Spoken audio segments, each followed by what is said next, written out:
Hello dear student, आप सभी का स्वागत है अपने यूट्यूब चैनल डियर प्रतीक क्लासेज में। चलिए हम लोग देखिए आज साइंस के एक महत्वपूर्ण टॉपिक पे चर्चा करने वाले हैं। एक महत्वपूर्ण जो है एमसीक्यू को करने वाले हैं, महत्वपूर्ण क्वेश्चन को करने वाले हैं।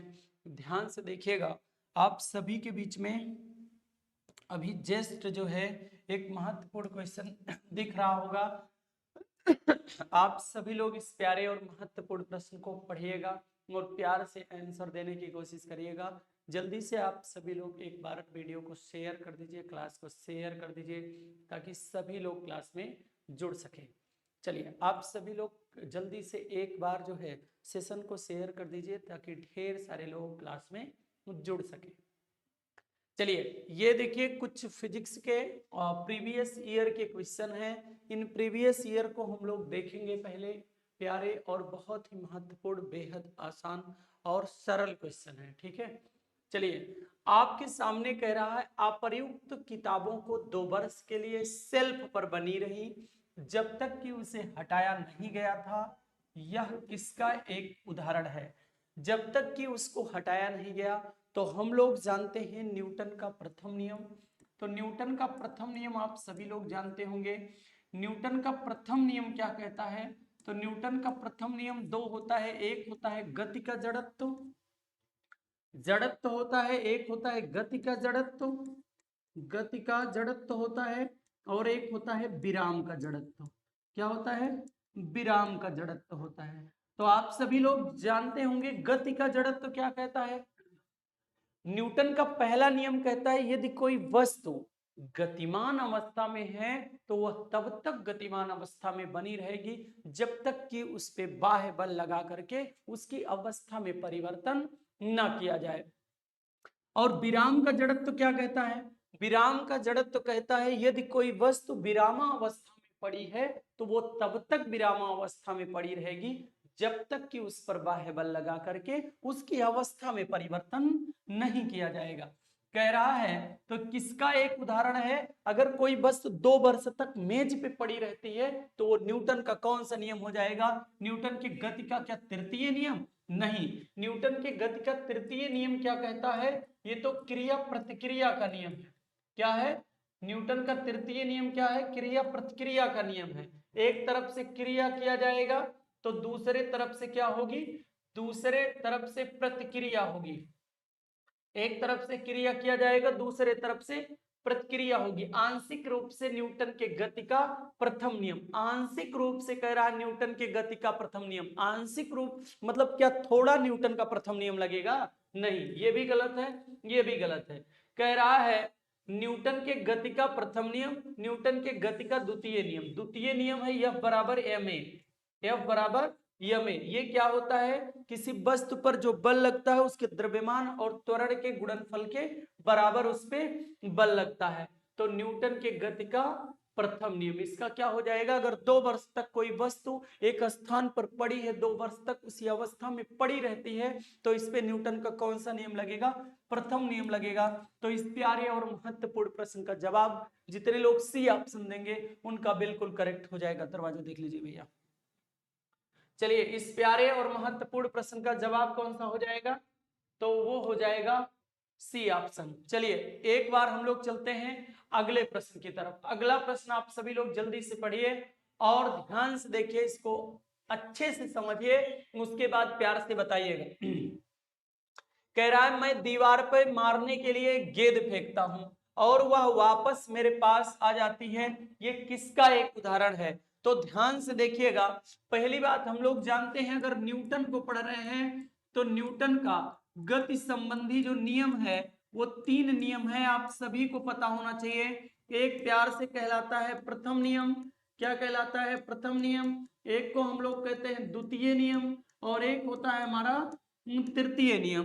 प्रथम नियम क्या कहता है? प्रथम नियम कहता है यदि कोई जिस अवस्था में वस्तु पड़ी है उसी अवस्था में रहेगी। अर्थात इसके 2 प्रकार के नियम पाए जाते हैं। एक होता है गति का जड़त्व, एक होता है गति का जड़त्व, दूसरा होता है विराम का जड़त्व। अब आप ध्यान से देखिए, गति का जड़त्व तो क्या कहलाता है? यदि कोई वस्तु गतिमान अवस्था में है तो तब तक गतिमान अवस्था में रहेगी जब तक कि उसमें बाह्य बल लगा करके उसकी अवस्था में परिवर्तन ना किया जाए।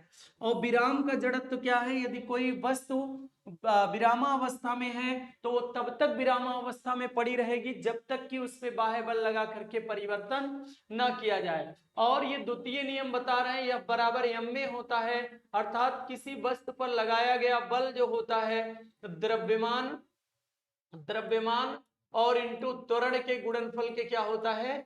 बराबर होता है।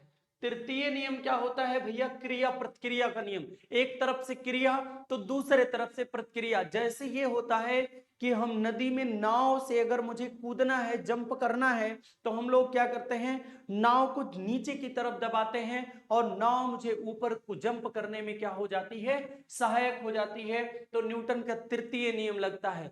हम दीवार पे जो है खूब तेजी के साथ मारते हैं और वो मुझे एहसास होता है उधर से कि वो चोट हमें भी लगती है, तो यहाँ न्यूटन का तृतीय नियम, हम उधर से इधर से क्रिया करते हैं, उधर से हो जाती है प्रतिक्रिया। हम आपको गाली देंगे, आप मुझे गाली देंगे, हमारे तरफ से हुई क्रिया, आपके तरफ से हुई प्रतिक्रिया, तो न्यूटन का तृतीय नियम। तो यहाँ देखिए, मैं दीवार पर मारने के लिए गेंद फेंकता हूं, हमारे तरफ से हो गई क्रिया, हमने गेंद को फेंक दिया, वापस वह मेरे पास आ जाती है। किसका एक उदाहरण है, वापस मेरे पास आ जाती है, मतलब दीवार ने क्या कर दिया? दीवार उस पर प्रतिक्रिया कर दी। तो न्यूटन का कौन सा नियम हो जाएगा? न्यूटन का तृतीय नियम हो जाएगा, जिसे प्यार से हम लोग क्या कहते हैं? न्यूटन का तृतीय नियम, क्रिया प्रतिक्रिया का नियम। अर्थात जितने लोग डी ऑप्शन आंसर करेंगे इनका बिल्कुल करेक्ट हो जाएगा। बहुत अच्छी बात है, आप सभी का बिल्कुल सही है, बहुत अच्छी बात है। जितने लोग ऑप्शन नंबर डी आंसर कर रहे हैं उनका बिल्कुल करेक्ट हो जाएगा। एक बार आप सभी लोग जो है क्लास को शेयर कर दीजिए। जितने लोग अभी क्लास को शेयर नहीं किए हैं जल्दी से शेयर कर दीजिए। बहुत अच्छे अच्छे प्रश्न हैं। चलिए हम लोग चलते हैं अगले प्रश्न की तरफ। अगला प्रश्न है, जब मनुष्य पर न्यूनतम भार तब डालता है, मनुष्य पृथ्वी पर न्यूनतम भार तब डालता है जब वह, मनुष्य पृथ्वी पर, देखिए पृथ्वी पर हम लोग खड़े हैं, इसमें कह रहा है जब वह बैठा होता है, जब वह खड़ा होता है, जब वह दौड़ता है, जब जब वह लेटता है। तो एक बात मुझे समझ में आना चाहिए कि जो दाब होता है वो क्या होता है? हम लोग एक फार्मूला जानते हैं, आप सभी को पता होगा, दाब बराबर क्या होता है? बल बटे क्षेत्रफल होता है, बल बटे क्षेत्रफल। अगर क्षेत्रफल कम है तो प्रेशर ज्यादा है, दाब ज्यादा है, अगर क्षेत्रफल ज्यादा है तो दाब कम है। आपको एक चीज बता दें, सिरिंजी जो होती है, सिरिंजी, उसमें इंजेक्शन लगाने की क्या जरूरत होती है? डायरेक्ट सिरिंजी लगाई जा सकती है, लेकिन क्यों नहीं लगाया जाता है? क्योंकि हम लोग जानते हैं कि जब उसका एरिया कम कर दिया जाता है तो वो दाब उसका क्या हो जाता है? बढ़ जाता है। इसीलिए उसको क्या करते हैं? इंजेक्शन से जो है लगाया जाता है। इंजेक्शन के आगे क्या लगती है? सुई लगती है, क्योंकि उसका क्षेत्रफल कम होता है। क्षेत्रफल कम होगा तो प्रेशर अर्थात दाब ज्यादा अच्छे से लगाया जाएगा। ठीक है, तो यहां कह रहा है कि पृथ्वी पर न्यूनतम भार कब होगा? न्यूनतम भार अर्थात न्यूनतम भार कब होगा? अर्थात दाब वो कम लगाएगा जब उसका क्षेत्रफल क्या होगा? क्षेत्रफल उसका ज्यादा हो जाएगा। क्षेत्रफल ज्यादा, और क्षेत्रफल कब ज्यादा होगा? जब वो बैठा होगा तो क्षेत्रफल ज्यादा होगा? नहीं। जब वो खड़ा होगा तब क्या? नहीं। जब वो दौड़ेगा? नहीं। जब वो लेट जाता है, लेट जाएगा तो उसका क्षेत्रफल बढ़ेगा, और क्षेत्रफल से क्षेत्रफल ज्यादा लगेगा तो दाब क्या होगा? कम लगेगा।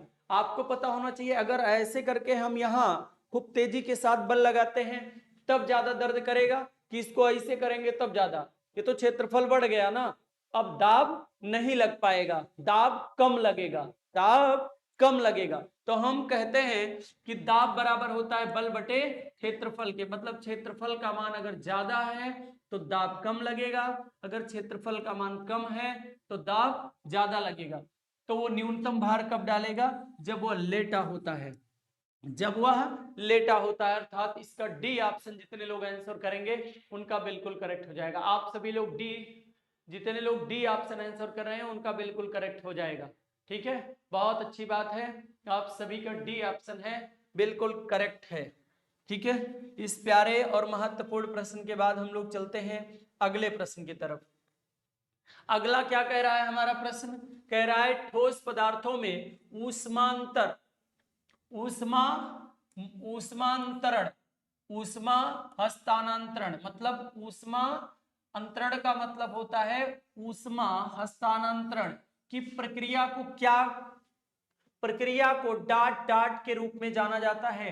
क्या ऊष्मा रोधन होता है? नहीं। ऊष्मा क्या होता है? विकिरण होता है? नहीं। संवहन होता है? क्या चालन होता है। एक बात आपको बता दें, जब कोई आवेश होता है, आवेश एक स्थान से दूसरे स्थान तक जाता है तो उसे धारा कहा जाता है। धारा को चालन भी कहा जाता है जब चलता है। इसी प्रकार आवेश की तरह जब ऊष्मा एक स्थान से दूसरे स्थान के लिए गमन करती है तो इसे भी प्यार से हम लोग क्या कहते हैं? चालन ही कहते हैं। अर्थात डी ऑप्शन बिल्कुल करेक्ट हो जाएगा। जितने लोग डी ऑप्शन आंसर कर रहे हैं उनका क्या हो जाएगा? बिल्कुल करेक्ट हो जाएगा। ठीक है, तो हम लोग जानते हैं पदार्थों के कणों के सीधे संपर्क में आने पर, ठीक है, पदार्थों के कणों के सीधे संपर्क में आने पर अगर ठोस पदार्थों में ऊष्मा का हस्तांतरण होता है, अगर इस प्रक्रिया को क्या कहा जाता है? इसे हम लोग प्यार से चालन कहते हैं। तो इस प्यारे और महत्वपूर्ण प्रश्न का डी ऑप्शन हमारा क्या हो जाएगा? बिल्कुल करेक्ट हो जाएगा। डी ऑप्शन क्या हो जाएगा? बिल्कुल करेक्ट हो जाएगा। इसके बाद हम लोग चलते हैं अगले प्रश्न की तरफ। ये देखिए, ये प्रीवियस ईयर है, इसको आप देख लीजिएगा। ये क्वेश्चन प्रीवियस ईयर है, बहुत महत्वपूर्ण प्रश्न है। उत्तर प्रदेश परीक्षा, पुलिस परीक्षा जेल बॉर्डर में क्वेश्चन पूछा गया था। जेल बॉर्डर में पूछा गया था। सबसे बड़ी बात है कि ये प्रश्न घुड़सवारी में भी पूछा गया था। किसमें पूछा गया था? घुड़सवारी में पूछा गया था। तो आप सभी लोग, और फायरमैन में भी पूछा गया था। फायरमैन और घुड़सवारी दोनों का ये प्रीवियस ईयर पेपर है और ये प्रथम पाली में पूछा गया है। 12 अर्थात 19 दिसंबर को पेपर हुआ था 2020 में। इतना बड़ा प्रश्न है। पहले देखिए, इसका बहुत ही प्यारा इसका सलूशन है। कह रहा है एक ट्रांसफार्मर एक उपकरण है, ठीक है, जिसका उपयोग विद्युत ऊर्जा के विद्युत शक्ति संचरण में किया जाता है। विद्युत चुंबकीय प्रेरण जो है पारस्परिक प्रेरण में मूल सिद्धांतों पर कार्य करता है। और सेकेंड नंबर, ये तो तथ्य फर्स्ट आपका समाप्त हो गया। सेकेंड कह रहा है उपयोग किए गए कोर के माध्यम के आधार पर ट्रांसफार्मर को स्टेप अप ट्रांसफार्मर और स्टेप डाउन ट्रांसफार्मर के रूप में वर्गीकृत किया गया है। उसके बाद पूछ रहा है कि एक सही है और दो सही है, एक सही है और दो सही, दो गलत है, एक गलत है, दो सही है। इसमें मुझे बताना है क्या सही है। पहली बात तो आप समझ लीजिए कि हम लोग ट्रांसफार्मर को अगर पढ़ रहे हैं तो पहले ट्रांसफार्मर से कुछ बातों को सीख लेते हैं। ट्रांसफार्मर क्या होता है? तो हम लोग जानते हैं ट्रांसफार्मर क्या है। यह एक चुंबकीय प्रेरण पर कार्य करने वाला यंत्र होता है। किस पर कार्य करता है? चुंबकीय प्रेरण पर कार्य करने वाला यंत्र होता है। इसका काम क्या होता है? विद्युत धारा को बढ़ाने और घटाने दोनों के लिए इसका उपयोग किया जाता है। ट्रांसफार्मर दो प्रकार के होते हैं। एक का नाम होता है अपचाई ट्रांसफार्मर और एक का नाम होता है उच्चाई ट्रांसफार्मर।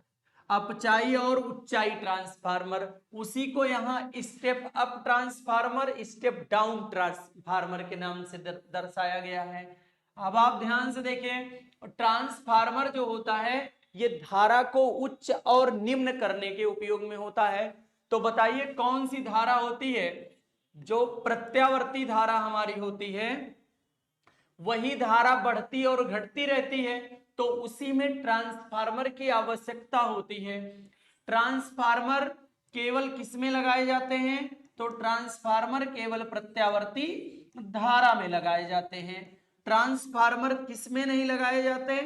तो दिष्ट धारा में ट्रांसफार्मर का उपयोग नहीं किया जाता, केवल प्रत्यावर्ती धारा में उपयोग किया जाता है। और हम लोग जानते हैं कि जो ट्रांसफार्मर होता है, जो हमारी दिष्ट धारा होती है, इसकी आवृत्ति क्या होती है? वो शून्य होती है।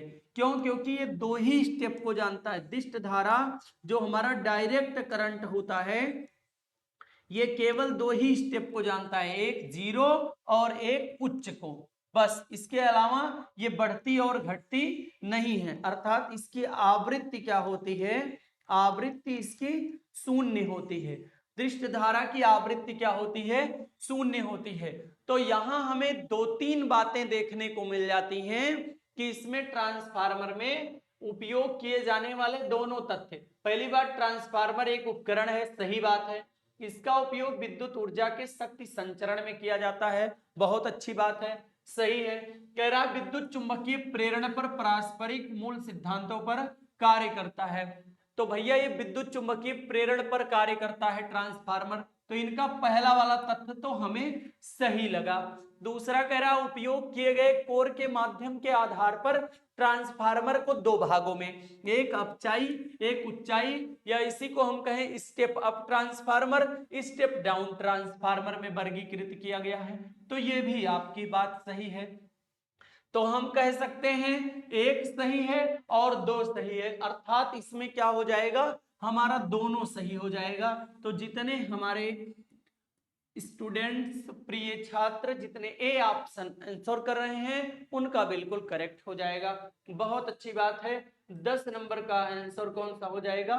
तो ए ऑप्शन क्या हो जाएगा? बिल्कुल सही हो जाएगा। जितने लोग ए ऑप्शन आंसर करेंगे उनका क्या हो जाएगा? बिल्कुल करेक्ट हो जाएगा। ठीक है, चलिए इस प्यारे और महत्वपूर्ण प्रश्न के बाद हम लोग चलते हैं अगले प्रश्न की तरफ।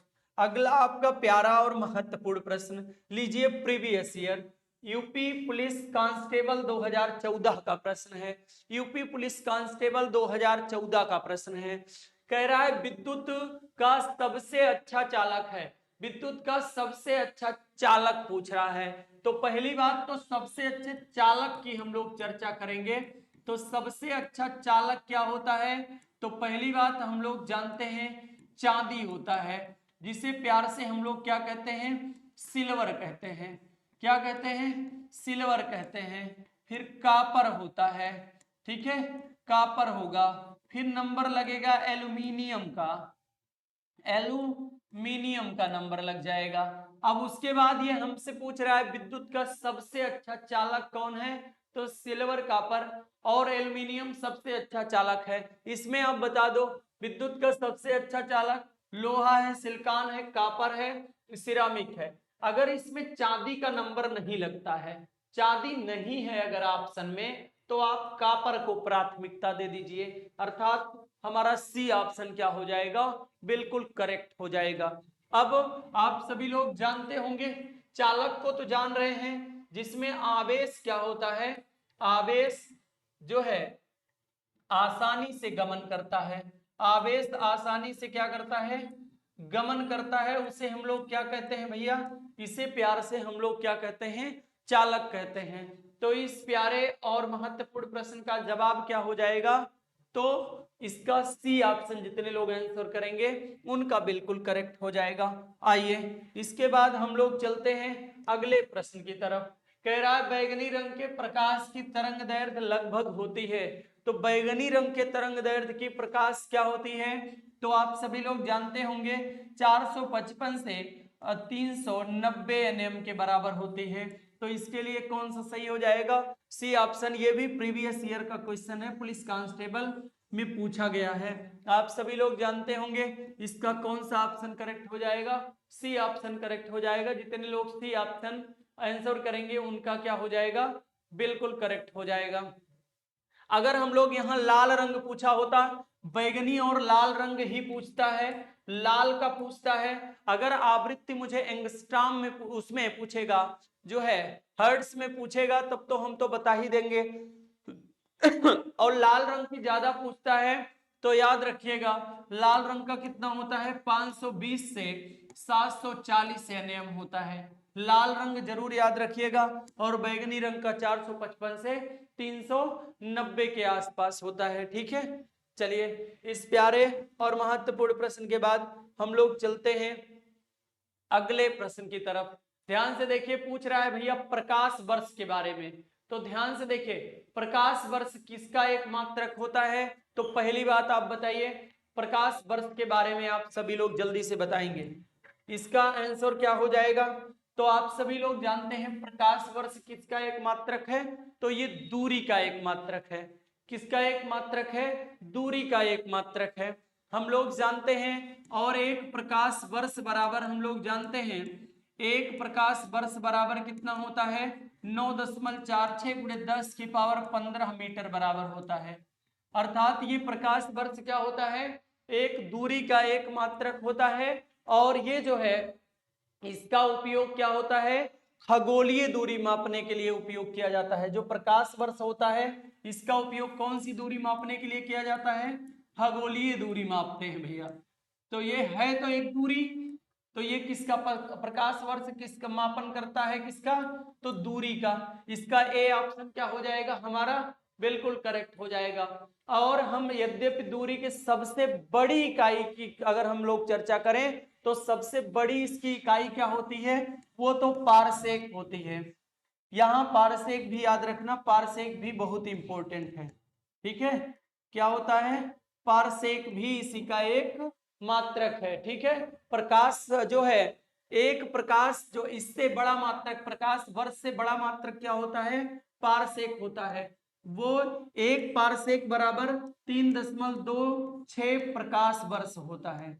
इतना प्रकाश वर्ष होता है। तो ये प्रकाश वर्ष से भी बड़ा मात्रक क्या होता है? तो पारसेक होता है। ठीक है, क्या होता है? पारसेक होता है। अगर हम लोग पारसेक जो है इसमें बनाएंगे तो आप सभी लोग जानते हैं कि एक प्रकाश जो है एक पारसेक बराबर कितना बन जाएगा? तो एक पारसेक बराबर कितना बन जाएगा भैया? तो एक पारसेक बराबर होता है 3.06 × 10⁻16 मीटर के बराबर होता है। ठीक है, कितना के बराबर हो जाएगा? 3.08 गुणे 10⁻16 मीटर के बराबर होता है एक पारसेक। गति है, क्या गति का एक मात्रक होता है? नहीं। ऊर्जा का मात्रक होता है? नहीं। भार का मात्रक होता है? नहीं। तो ये किसका मात्रक होता है भैया? दूरी का मात्रक होता है। गति का मात्रक तो जानते होंगे, मीटर प्रति क्या हो जाएगा? सेकेंड हो जाएगा। ऊर्जा का मात्रक क्या होता है? जूल होता है। भार का मात्रक क्या होता है? किलोग्राम होता है। ठीक है, इस प्यारे और महत्वपूर्ण प्रश्न के बाद हम लोग चलते हैं अगले महत्वपूर्ण प्रश्न की तरफ। चलिए आप आइए, कह रहा है दांतों की वर्धित छवि को देखने के लिए दंत चिकित्सक किसका उपयोग करता है? पहली बात आप समझ लीजिए कि दांतों को देखने के लिए दंत चिकित्सक किसका उपयोग करेगा? यहां है अवतल दर्पण। पहली बात समझो, अवतल दर्पण क्या करता है? ये प्रतिबिंब को बड़ा बना सकता है, प्रतिबिंब को छोटा बना सकता है, प्रतिबिंब को सीधा बना सकता है, प्रतिबिंब को उल्टा बना सकता है, प्रतिबिंब को वास्तविक बना सकता है, प्रतिबिंब को आभासी बना सकता है। इतने रूपों में प्रतिबिंब को बना सकता है। इसलिए डॉक्टर क्या करता है? दांतों को देखना हो, आंख को देखना हो, गला, नाक, दांत, आंख, कान, नाक, गला, किसी चीज को देखना होगा तो डॉक्टर एक ऐसे दर्पण का उपयोग करेगा जो प्रतिबिंब को बड़ा बना सके। तो यही एक दर्पण ऐसा होता है अवतल, जो प्रतिबिंब को बड़ा बना सकता है। अर्थात बड़ा, छोटा, सीधा, उल्टा, वास्तविक, आभासी, हर कंडीशन में अवतल बना सकता है। अगर उत्तल दर्पण की हम लोग चर्चा करें तो उत्तल दर्पण क्या करता है? प्रतिबिंब को सदैव केवल छोटा बनाता है, सीधा बनाता है, आभासी बनाता है। तो आपको पता होना चाहिए उत्तल दर्पण का उपयोग क्या किसके रूप में किया जाता है?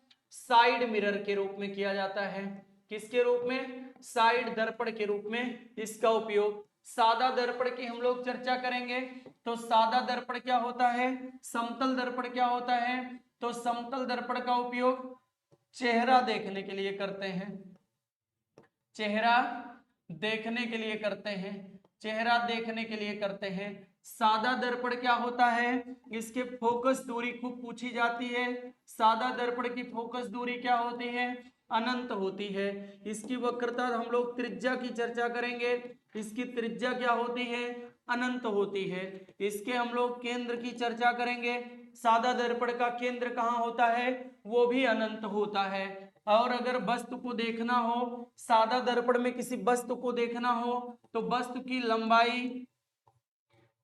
लंबाई के आधे भाग के बराबर क्या होना चाहिए, दर्पण की लंबाई होना चाहिए, दर्पण की लंबाई होना चाहिए। इसका उपयोग किसके लिए करते हैं, चेहरा देखने के लिए करते हैं। ये प्रतिबिंब को कैसे बनाता है, ये प्रतिबिंब को आभासी बनाता है, सीधा बनाता है, बराबर बनाता है ये प्रतिबिंब को। इसलिए डॉक्टर को कैसे देखना होता है, तो डॉक्टर को बड़ा चेहरा देखना होता है, डॉक्टर को बड़ा चित्र देखना होता है, इसलिए वो किसका उपयोग करेगा, वो अवतल का उपयोग करता है। तो हमारा इसके लिए ए ऑप्शन, जितने लोग आंसर कर रहे हैं उनका बिल्कुल करेक्ट हो जाएगा।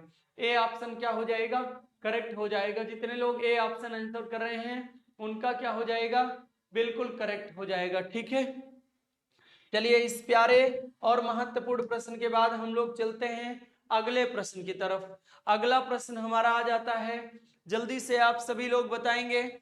इसमें हम लोग चलते हैं अगले प्रश्न की तरफ, जल्दी से आप सभी लोग बताएंगे इस प्यारे और महत्वपूर्ण प्रश्न का जवाब क्या हो जाएगा।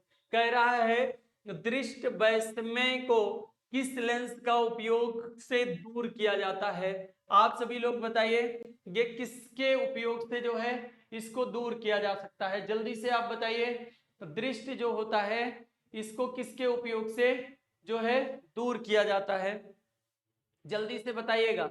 आप सभी लोग ध्यान से देखिएगा, दृष्टि वैषम्य जो होता है किस लेंस का उपयोग करके दूर किया जाता है, तो इसमें कैसा, तो बेलनाकार लेंस होता है। इसमें क्या होता है भैया, बेलनाकार लेंस होता है। और नेत्र संबंधी जो रोग होता है इसके निदान के लिए, अर्थात इसमें क्या होता है भैया, इसमें कार्निया के वक्रता का, जो कार्निया के वक्रता का निर्धारण किया जाता है। क्या कैसा लेंस होता है, तो बेलनाकार लेंस होता है। चलिए इसके बाद हम लोग चलते हैं अगले प्रश्न की तरफ। अगला प्रश्न आपका जो होता है, अगले प्रश्न को ध्यान से देखिए भैया। अगला प्रश्न होता है, कह रहा है स्वचालित वर्षा जो सेंसर होता है, सेंसर के सिद्धांत पर कार्य करता है। सेंसर किसके सिद्धांत पर कार्य करता है, ये देखिए। जो स्वचालित वर्षा सेंसर होता है वो किसके जो है उस पर कार्य करता है, किसके सिद्धांत पर कार्य करता है, तो आप सभी लोग पता होना चाहिए जो सेंसर होता है वो पूर्ण आंतरिक परावर्तन पर कार्य करता है। किस पर कार्य करता है, तो पूर्ण आंतरिक परावर्तन। क्या ये व्यवधान है, बिखराव है, नहीं। अपवर्तन क्या होता है, तो अपवर्तन के बारे में हम लोग जानते हैं कि अपवर्तन क्या होता है, जब कोई प्रकाश की किरण एक माध्यम से दूसरे माध्यम में प्रवेश करती है तो मार्ग से विचलित हो जाती है। इस घटना को क्या कहते हैं, अपवर्तन कहते हैं। क्या कहते हैं, अपवर्तन कहते हैं। यहां कई एग्जाम्पल आते हैं अपवर्तन में। तारों का टिमटिमाना बहुत पूछता है, तारों का टिमटिमाना बहुत पूछता है। दूसरा अपवर्तन किसी तली में रखा सिक्का, तली में रखा सिक्का, सिक्का जो होता है वो मुझे कैसे दिखाई पड़ता है, बड़ा दिखाई पड़ता है, मोटा दिखाई पड़ता है, ठीक है, और ऊपर दिखाई पड़ता है। ये क्या किसका एक एग्जाम्पल होता है, अपवर्तन का एक एग्जाम्पल होता है। तो ये भैया किस पर कार्य करता है, जो सेंसर लगा होता है वो पूर्ण आंतरिक प्रतिबिंब पर कार्य करता है। अर्थात ए ऑप्शन जितने लोग आंसर कर रहे हैं उनका क्या हो जाएगा, बिल्कुल करेक्ट हो जाएगा। चलिए हम लोग चलते हैं इसके बाद अगले प्रश्न की तरफ। अगला प्रश्न है, कह रहा है नियॉन लैंप। नियॉन लैंप ध्यान से देखिएगा, जो नियॉन लैंप होता है इसका आविष्कार कौन किए थे, तो देखिए बहुत ही इंपॉर्टेंट क्वेश्चन है, पिछले पेपर में पूछा भी गया था। तो नियॉन जो लैंप होता है इसके आविष्कारक कौन है, तो जॉर्जेस क्लाउड हैं। कौन है भैया, जॉर्जेस क्लाउड हैं। अर्थात ए ऑप्शन हमारा क्या हो जाएगा, बिल्कुल करेक्ट हो जाएगा। ठीक है, आप सभी लोगों को पता होना चाहिए नियान जो लैंप होता है, नियान जो लैंप होता है ये छोटे आकार का होता है। छोटे आकार का इसको हम लोग क्या कह सकते हैं, छोटे आकार का डिस्चार्ज होता है। छोटे आकार का गैस डिस्चार्ज लैंप होता है।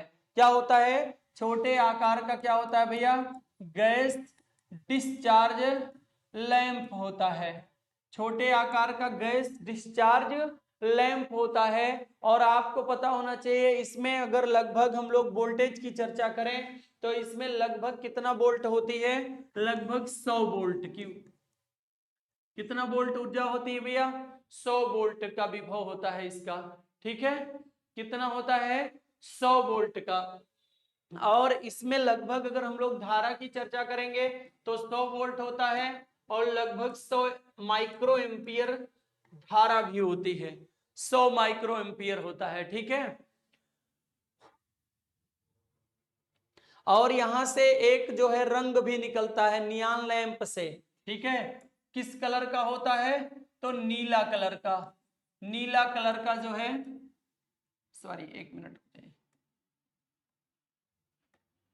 किसका होता है, तो नीला कलर का होता है। रंग कैसे होता है भैया, तो इस लैंप से, एक मिनट, नीला नहीं, हाँ नारंगी, सॉरी, यहां से जो रंग होता है वो किस कलर का होता है, नारंगी कलर का होता है, नीला नहीं होता। नियॉन लैंप में कैसा रंग होता है, तो नारंगी रंग होता है। ठीक है, तो इसका कौन सा ऑप्शन करेक्ट हो जाएगा भैया, इसकी खोज किसने की थी, नियॉन लैंप के आविष्कारक कौन है, जॉर्जेस क्लाउड हैं। अर्थात इस प्यारे और महत्वपूर्ण प्रश्न का जवाब कौन सा हो जाएगा, तो ए ऑप्शन हमारा क्या हो जाएगा, बिल्कुल करेक्ट हो जाएगा। लीजिए इंपॉर्टेंट प्रश्नों के साथ आप आ जाइए, बहुत इंपॉर्टेंट प्रश्न है। कह रहा है, हमसे पूछ रहा है जेट इंजन का आविष्कारक कौन थे, जेट इंजन का आविष्कार कौन किया था। तो आपको पता होना चाहिए कि जेट इंजन का आविष्कार कौन किया था, तो सर फ्रैंक विंटन ने किया था। Sir Frank, sorry, sir Frank Vinton ने। अर्थात इसका कौन सा ऑप्शन करेक्ट हो जाएगा, तो बी ऑप्शन हमारा क्या हो जाएगा, बिल्कुल करेक्ट हो जाएगा। यहां नाम मुझे दिख रहा है जेम्स वाट का, तो जेम्स वाट आपको पता होना चाहिए भाप और शक्ति, भाप में शक्ति होती है सबसे पहले, अर्थात शक्ति के जनक हम लोग कह सकते हैं। अब सबसे पहले भाप वाले इंजन का आविष्कार किसने किया था, तो जेम्स वाट ने किया था। ठीक है, और रोजर बेकन जो हैं इनको आप सभी लोग जानते होंगे। रोजर जो बेकर होते हैं, जो रोजर बेकर हैं ये इंग्लैंड के एक प्रसिद्ध वैज्ञानिक थे, वैज्ञानिक भी थे, इन्हें दार्शनिक भी कहा जाता है। ये कहाँ के थे भैया, इंग्लैंड के थे, ये इंग्लैंड के थे। ठीक है, और एक हमारे होते हैं जिनको हम लोग कहते हैं क्या, लुइस एडिसन, आप सभी लोग जानते होंगे, ये इंपॉर्टेंट है। इनका नाम आप देखिए तुरंत, आप जो है इंपॉर्टेंट कर लीजिए। लुई एडिसन वाटरमैन जो होते हैं, ये फाउंटेन पेन आप जानते होंगे, पेन, फाउंटेन पेन के जनक कौन है, तो लुई एडिसन वाटरमैन है, वाटरमैन है। ये जो है इनके द्वारा किसका भैया, फाउंटेन पेन का आविष्कार किया गया था। तो इस प्यारे और महत्वपूर्ण प्रश्न के बाद हम लोग चलते हैं अगले प्यारे प्रश्न की तरफ। चलिए अगले प्यारे प्रश्न की तरफ हम लोग देखते हैं। चलिए, तापमान मापना है, दरवाजा खोल दीजिए भैया। तापमान मापने के लिए किसका उपयोग किया जाता है, तो आप सभी लोग जानते होंगे तापमान मापने के लिए किसका उपयोग किया जाता है, तो थर्मामीटर का उपयोग किया जाता है। किसका उपयोग किया जाता है भैया, थर्मामीटर का। अगर वायु की गति मापने के लिए बात करें तो एनीमोमीटर, एनीमोमीटर से क्या मापा जाता है, वायु की गति मापी जाती है। थर्मामीटर से क्या मापा जाता है, तापमान मापा जाता है।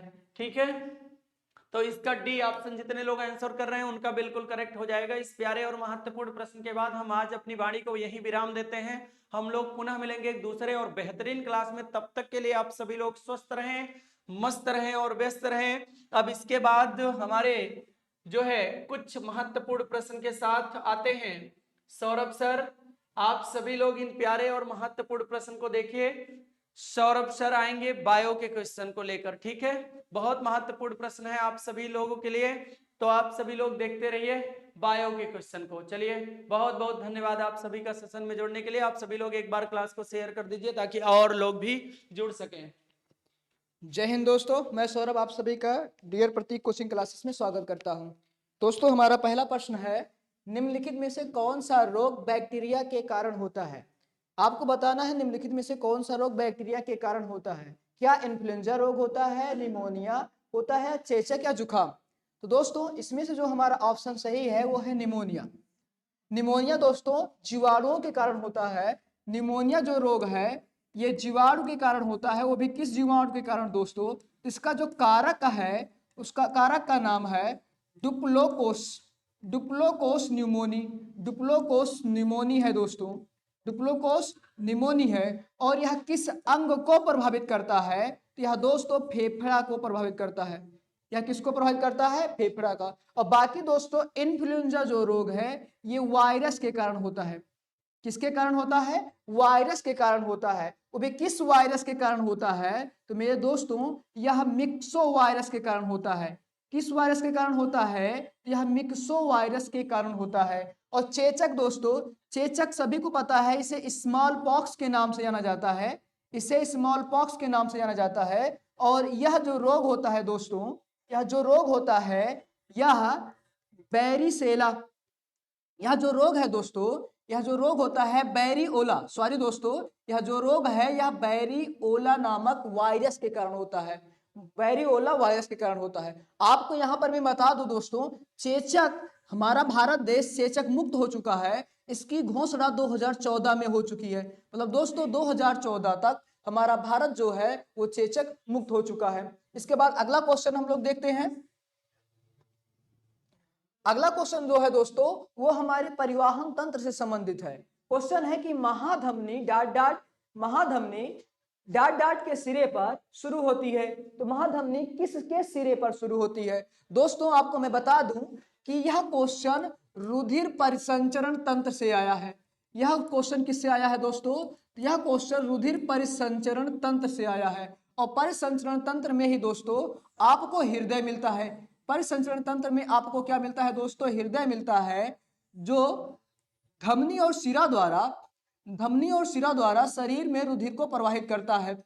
शरीर में रुधिर को क्या करता है दोस्तों? प्रवाहित करता है। यदि आप ध्यान रखिएगा, ध्यान से देखेंगे दोस्तों, तो जो महाधमनी है, जो महाधमनी का, जो महाधमनी डाट डाट के शीर्ष पर शुरू होता है दोस्तों, तो वह है अलिंद। क्योंकि किस अलिंद के? तो वह बाएं अलिंद। किस पर दोस्तों? तो वह बाएं अलिंद से शुरू होता है। सॉरी दोस्तों, तो वह किस धमनी से शुरू होता है? बाएं नीले से। किससे शुरू होता है? बाएं नीले से। क्योंकि ध्यान रखिएगा दोस्तों कि अशुद्ध रुधिर महाशिरा द्वारा, अशुद्ध रुधिर किसके द्वारा? महाशिरा द्वारा बाएं अलिंद में आता है। किसमें आता है दोस्तों? सॉरी, दाएं अलिंद में। किसमें आता है? दाएं अलिंद में आता है। और दाएं अलिंद से अशुद्ध रुधिर दाएं निलय में आता है। कहां आता है मेरे दोस्तों? दाएं निलय में आता है। और इसके बाद दोस्तों यह अशुद्ध रुधिर शुद्ध होने के लिए, यह अशुद्ध रुधिर शुद्ध होने के लिए पल्मोनरी शिरा द्वारा, पल्मोनरी शिरा द्वारा, सॉरी दोस्तों पल्मोनरी धमनी द्वारा, किसके द्वारा? पल्मोनरी धमनी द्वारा फेफड़े में जाता है। और फेफड़े में शुद्ध होने के बाद, फेफड़े में शुद्ध होने के बाद यह पल्मोनरी शिरा द्वारा, किसके द्वारा? पल्मोनरी शिरा द्वारा, पल्मोनरी शिरा द्वारा बाएं अलिंद में आता है। किसमें आता है दोस्तों? बाएं अलिंद में आता है। और बाएं अलिंद से यह बाएं नीले में आता है। ये वाला भाग जो दोस्तों होता है, ये वाला भाग बाएं नीले कहलाता है। ये वाला भाग क्या कहलाता है दोस्तों? बायां नीले कहलाता है। और बायां नीले से ही ध्यान रखिएगा दोस्तों महाधमनी लगी होती है। बाएं नीले से ही क्या लगी होती है? महाधमनी लगी होती है। और जब यह बायां नीले पंप करता है रुधिर को, तो महाधमनी द्वारा शुद्ध रुधिर पूरे शरीर में चला जाता है। तो हमारा इसमें कौन सा ऑप्शन सही हो जाएगा दोस्तों? बायां नीले। कौन सा ऑप्शन सही हो जाएगा? बायां नीले। इसके बाद हमारा अगला क्वेश्चन है, हमारा अगला क्वेश्चन दोस्तों है रुधिर से ही, हमारा अगला क्वेश्चन फिर वही क्वेश्चन है, रुधिर परिसंचरण तंत्र से ही है। इसमें पूछ रहा है कि निम्नलिखित में से कौन सा अंग अप्रयुक्त या क्षतिग्रस्त बिंबाणु को हटाने में सक्षम है। आपके पास ऑप्शन है अवट्टु ग्रंथि, अग्न्याशय ग्रंथि, तिल्ली या अस्थिमज्जा। तो इसमें दोस्तों जो हमारा ऑप्शन सही है वह है तिल्ली। तिल्ली को ही ध्यान रखिएगा दोस्तों, पीलिया के नाम से जाना जाता है। तिल्ली को किस नाम से जाना जाता है दोस्तों? पीलिया के नाम से जाना जाता है। यह अमाशय के ऊपर बाईं तरफ स्थित होता है। किस तरफ स्थित होता है दोस्तों? तो यह अमाशय के ऊपर बाईं ओर स्थित होता है। किस ओर स्थित होता है? बाईं ओर स्थित होता है। और यहां आपको बता दें दोस्तों, बिंबाणु, ये जो बिंबाणु यहां दिया गया है इसका मतलब होता है आरबीसीएस। इसका मतलब क्या होता है? आरबीसीएस मतलब लाल रुधिर कणिकाएं। लाल रुधिर कणिकाएं, ठीक है दोस्तों। तो लाल रुधिर कणिकाएं जब नष्ट होने लगती हैं तो वह दोस्तों पीलिया में जाकर नष्ट होती हैं अर्थात मर जाती हैं। इनका जीवन काल दोस्तों 120 दिन होता है।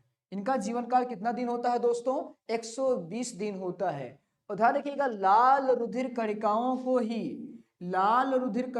को ही श्वसन रंजक कहते हैं। श्वसन रंजक किसे कहा जाता है? तो दोस्तों लाल रुधिर कणिकाओं को ही श्वसन रंजक कहा जाता है। आ जाएगा दोस्तों। अग्न्याशय ध्यान रखिएगा दोस्तों, पाचन तंत्र के ग्रहणी से लगा होता है। पाचन तंत्र से ग्रहणी से लगा होता है और यह एंजाइम और हार्मोन्स दोनों को मुक्त करता है।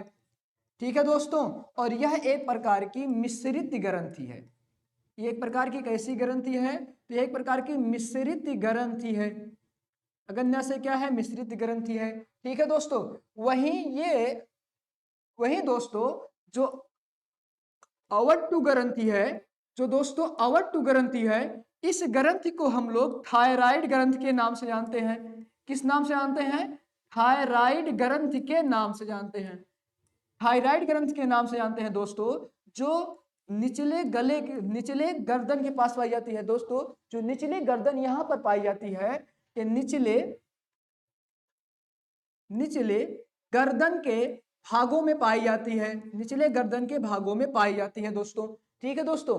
और इसी थायराइड ग्रंथि में ध्यान देखिएगा दोस्तों, इसी थायराइड ग्रंथि में थायरॉक्सिन बनता है। इसी थायराइड ग्रंथि में दोस्तों थायरॉक्सिन बनता है। और थायरॉक्सिन ध्यान रखिएगा दोस्तों, बनाने के लिए जो सबसे इंपॉर्टेंट खनिज होता है वह आयोडीन होता है। वह क्या होता है दोस्तों? आयोडीन होता है। और जब आयोडीन की कमी होती है तो मेरे दोस्तों व्यक्ति को घेंघा रोग हो जाता है। व्यक्ति को कौन सा रोग हो जाता है दोस्तों? घेंघा रोग हो जाता है। और इसी रोग को गलगंडा रोग कहते हैं। इसी रोग को किस नाम से जाना जाता है दोस्तों? गलगंडा रोग के नाम से भी जाना जाता है। इसके बाद हमारा अगला क्वेश्चन है। अगला क्वेश्चन जो है दोस्तों हमारा, मानव शरीर का कौन सा अंग इंसुलिन पैदा करता है? मानव शरीर का कौन सा अंग इंसुलिन पैदा करता है? क्या वह यकृत करता है, अग्न्याशय करता है, तीलिया करता है या पित्ताशय? तो दोस्तों मानव शरीर में अग्न्याशय जो होता है यही इंसुलिन को जन्म देता है। अग्न्याशय अभी मैं पीछे बता चुका हूं। अग्न्याशय क्या है? अग्न्याशय एक मिश्रित ग्रंथि है। अग्न्याशय क्या है दोस्तों? तो अग्न्याशय एक मिश्रित ग्रंथि है और इससे एंजाइम और हार्मोन्स दोनों निकलते हैं। इससे दोस्तों एंजाइम और हार्मोन्स दोनों निकलते हैं। कौन कौन से एंजाइम निकलते हैं? तो मेरे दोस्तों इससे ट्रिप्सिन एंजाइम निकलता है जो प्रोटीन का पाचन करता है। किसका पाचन करता है मेरे दोस्तों? प्रोटीन का पाचन करता है। एमाइलेप्सिन एमाइलेप्सिन नामक हार्मोन, एमाइलेप्सिन नामक एंजाइम निकलता है दोस्तों, जो शर्करा का पाचन करता है। किसका पाचन करता है? शर्करा का पाचन करता है। और वही दोस्तों इसी से लाइपेज भी निकलता है, और लाइपेज वसा के पाचन के लिए जाना जाता है। किसके पाचन के लिए जाना जाता है? वसा के लिए। और दोस्तों जो इससे जो हार्मोन्स निकलते हैं वे मुख्य रूप से दो हार्मोन्स होते हैं। एक हार्मोन्स ध्यान रखिएगा दोस्तों, इंसुलिन है। एक हार्मोन्स कौन सा है? इंसुलिन नामक हार्मोन्स है, जो दोस्तों रुधिर में, जो दोस्तों रुधिर में, किसमें? रुधिर में, जो रुधिर में ग्लूकोज की मात्रा को नियंत्रित करता है। किसकी मात्रा को नियंत्रित करता है? ग्लूकोज की मात्रा को, ग्लूकोज की मात्रा को नियंत्रित करता है कि यह ज्यादा ना होने पाए, ग्लूकोज ज्यादा ना होने पाए। ठीक है दोस्तों, यदि इसका ध्यान रखिएगा, यदि इसकी मात्रा कम होती है या इंसुलिन की कमी हो जाती है तो व्यक्ति को मधुमेह रोग हो जाता है। व्यक्ति को कौन सा रोग हो जाता है दोस्तों? मधुमेह रोग हो जाता है। इसी को डायबिटीज रोग कहते हैं या शुगर की बीमारी कहा जाता है। अर्थात ध्यान रखिएगा दोस्तों, जब भी व्यक्ति मूत्र को त्यागता है तो मूत्र के साथ साथ ग्लूकोज की मात्रा, शर्करा की मात्रा भी बाहर आने लगती है। उसी रोग को मधुमेह रोग कहते हैं। ठीक है दोस्तों, लेकिन ध्यान रखिएगा दोस्तों, यदि रुधिर में ग्लूकोज की मात्रा कम हो गई तो उसके लिए भी एक हार्मोन पाया जाता है, ग्लूकेगॉन। ग्लूकेगॉन, ग्लूकेगॉन हार्मोन्स भी दोस्तों अग्न्याशय में पाया जाता है। ये रुधिर में, ये रुधिर में दोस्तों, ये रुधिर में ग्लूकोज की, ये रुधिर में, ये रुधिर में ग्लूकोज की,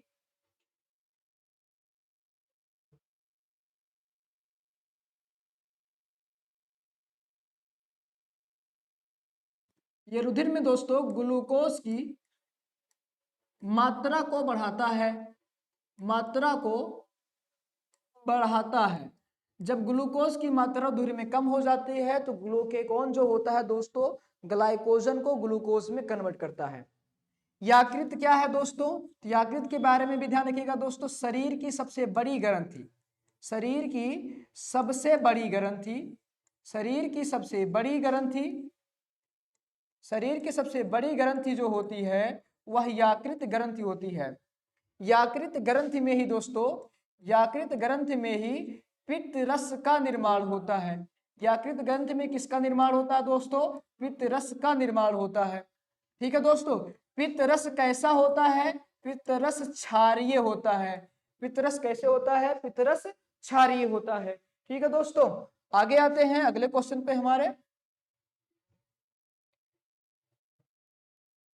अगला क्वेश्चन दोस्तों हमारा फिर बैक्टीरिया से संबंधित है। पूछ रहा है निम्नलिखित में से कौन से रोग, कौन से मानव रोग बैक्टीरिया के कारण होते हैं? इसमें आपको बताना है कौन से रोग बैक्टीरिया के कारण होते हैं। आपके पास ऑप्शन है खसरा, पोलियो, हेपेटाइटिस बी या आंत ज्वार। आंत ज्वार आपको बता दे दोस्तों, इसी को टाइफाइड के नाम से भी जाना जाता है। किस नाम से जाना जाता है? टाइफाइड के नाम से भी जाना जाता है। तो इसमें मेरे दोस्तों जो ऑप्शन सही है वो है आंत ज्वार। आंत ज्वार जो होता है दोस्तों वो बैक्टीरिया के कारण होता है। किसके कारण होता है? बैक्टीरिया के कारण होता है। बाकी खसरा जो है दोस्तों ये वायरस के कारण होता है। किसके कारण होता है? वायरस के कारण। वो भी कौन से वायरस के कारण? तो वह है मारबेलिया वायरस। कौन सा वायरस दोस्तों? तो मारबेली वायरस के कारण खसरा होता है। पोलियो, पोलियो वायरस के कारण होता है दोस्तों। पोलियो वायरस के कारण होता है। हेपेटाइटिस जो होता है, हेपेटाइटिस बी जो होता है, ये जो हेपा डीएनए वायरस के कारण होता है। हेपा डीएनए वायरस के कारण होता है दोस्तों ये हेपेटाइटिस बी। और आंत ज्वार जो होता है ये किसके कारण होता है? बैक्टीरिया के कारण होता है। किसके कारण होता है दोस्तों? बैक्टीरिया के कारण होता है। हमारा अगला क्वेश्चन है मनुष्य की आंखों का रंग, मनुष्य की आंखों का रंग मनुष्य की आंखों के रंग आंखों के डाट में स्थित रंग द्रव्य पर निर्भर करता है। आपको बताना है किस पर निर्भर करता है। आइरिस पर निर्भर करता है, कार्निया पर निर्भर करता है, फेस पर करता है या लेंस पर? तो दोस्तों इसमें जो हमारा ऑप्शन सही होगा आइरिस होगा। ठीक है दोस्तों, कार्निया जो होता है आंख का बाहरी भाग होता है, आंख का जो सबसे बाहरी भाग होता है वही दोस्तों कार्निया कहलाता है। कार्निया के जस्ट पीछे, कार्निया के जस्ट पीछे दोस्तों, कार्निया के जस्ट पीछे जलीय द्रव भरा होता है। क्या भरा होता है दोस्तों? जलीय द्रव भरा होता है, और जलीय द्रव के बाद आइरिस होता है। आइरिस में क्या होता है दोस्तों? आइरिस में रंगीन वर्णक पाए जाते हैं, वह आइरिस में रंगीन वर्णक पाए जाते हैं जो मनुष्य के आंखों के रंग अलग अलग प्रकार के देते हैं। ठीक है दोस्तों, तो ये हमारे कुछ क्वेश्चन थे आज तक। आज हमारा साथ यही था, कल फिर मिलेंगे। आज के लिए इतना ही। जय हिंद दोस्तों।